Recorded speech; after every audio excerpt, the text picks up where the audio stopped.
नमस्कार साथीहरू, तपाईहरूलाई मेरो युट्युब च्यानलमा स्वागत छ। मैले चाहिँ आज मेरो कम्पनी नजिकै भएका केही दृश्यहरूलाई तपाईँ सामु देखाउन चाहन्छु। आज चाहिँ म मेरा कम्पनीको वरिपरि चाहिँ कस्तो छ भनेर चाहिँ यो दृश्यहरू देखाइरहेको छु।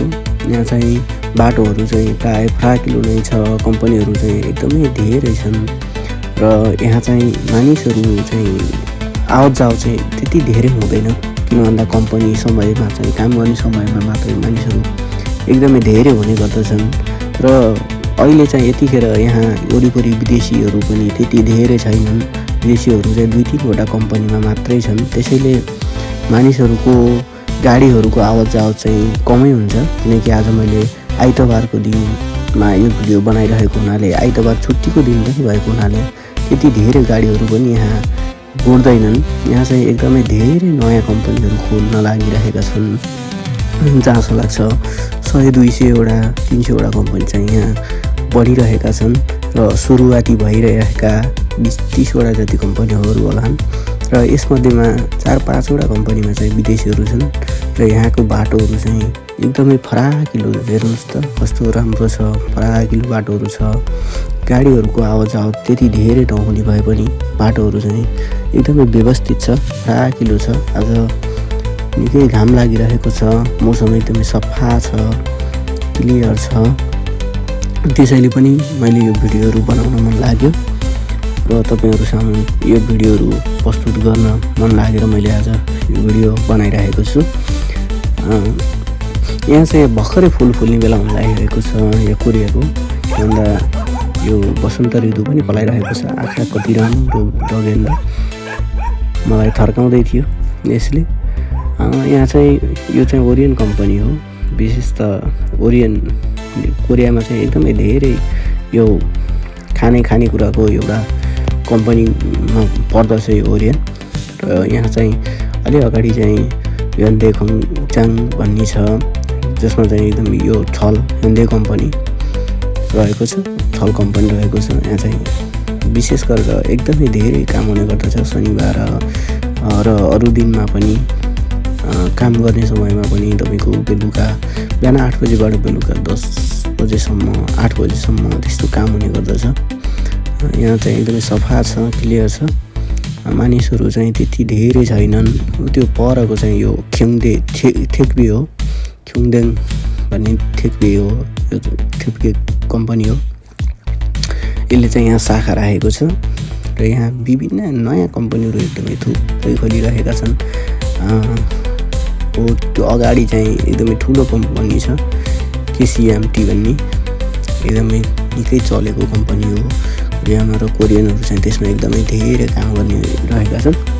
विशेष र अहिले चाहिँ हामीले दुईजना चाहिँ भियतनामीहरू भेटेका थियौँ त्यो कम्पनीमा, तर अरू खासै विदेशीहरू भेटेका थिएनौँ।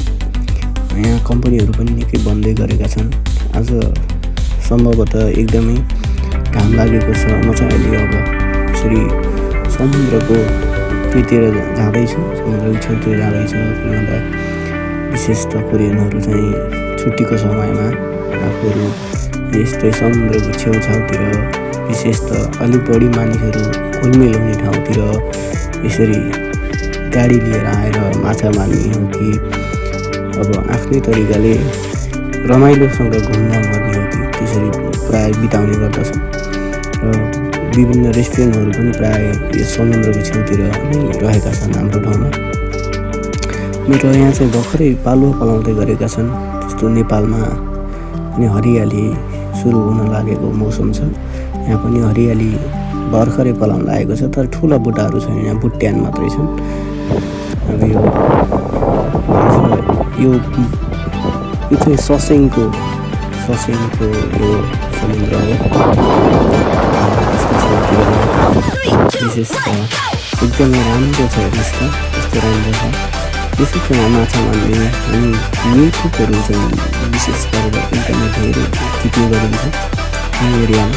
विशेष त यहाँ यो गीत चाहिँ प्रायः समुद्रमा धेरै ठाउँमा हुन्छ। यहाँ चाहिँ अझै बढी नै हुने गर्दछ मानिसहरू। यहाँबाट चाहिँ हाम्रो कम्पनी चाहिँ कति छ एरिया भनेर म देखाउँदैछु। यो एरियामा चाहिँ कम्पनी कति छन् भनेर देखाउँदैछु। विशेष त अलिकति यो नुली खोङ्गन हो, यहाँबाट चाहिँ प्राय देखिने गर्दछ। एकदमै क्लियर छ। आज मौसम पनि धेरै कम्पनीहरू छ, निकै बन्दै गरेका छन् र कतिपय चालु अवस्थामा पनि रहेका छन्। हाम्रो कम्पनी अब अलि पर पर्दछ, त्यो तिनवटा माथि ठुलो देखिएको छ हाम्रो कम्पनी। यहाँबाट चाहिँ एकदमै राम्रो दृश्य देखिएको छ। आज मौसम खुलेको छ र अब म चाहिँ बिस्तारै यसरी भिडियो बनाउँदै फेरि रुमतिर फर्किने कोसिस गर्दैछु र तपाईँहरूलाई बाटोमा के कस्तो छ भनेर देखाउँदैछु। बाटोमा कस्ता कम्पनीहरू छन्, के छन् भनेर देखाउँदैछु। प्रायः त अब कम्पनीहरू खुलिसकेका छैनन्, बन्दै गरेका छन् र अब विदेशी कामदारीहरूको वेटिङमा होला र कम्पनीभित्र मेन्टेनेन्सको कामहरू गर्दै होला। त्यसले गर्नाले पनि विशेष त खोलिसकेका छन् र विदेशीहरू खासै भेट्न पाइँदैन यो ठाउँमा। र हामी चाहिँ दृश्यहरू तपाईँहरूले देखाइरहेको छु। एकदमै राम्रो हेर्नुहोस् त, क्लियर छ, हल्का हावा चलेको छ, एकदम आनन्द छ, मौसम राम्रो लागिरहेको छ।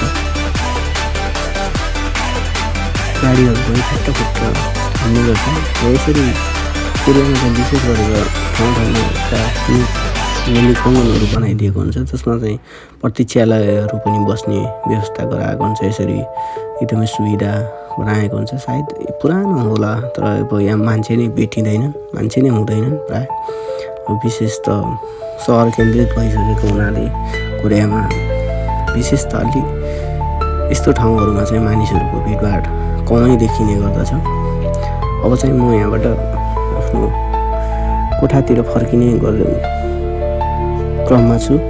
तपाईँहरूलाई यो आजको मेरो भिडियो कस्तो लाग्छ, कृपया मेरो यो च्यानललाई सब्सक्राइब गरेर सेयर गरेर साथीभाइहरूलाई पनि यो भिडियो पुर्याइदिनु होला। किन भन्दा यहाँ कस्तो छ के छ भन्ने कुराहरूको जानकारी पनि भइरहेको हुनसक्छ। यसरी तपाईँहरूले सपोर्ट गरिदिनु भयो भने मैले विभिन्न अरू भिडियोहरू पनि बनाउने छु र तपाईँले एक सब्सक्राइब गरिदिनु होला। तपाईँको एक सब्सक्राइब नै मेरो लागि एकदमै महत्त्वपूर्ण छ।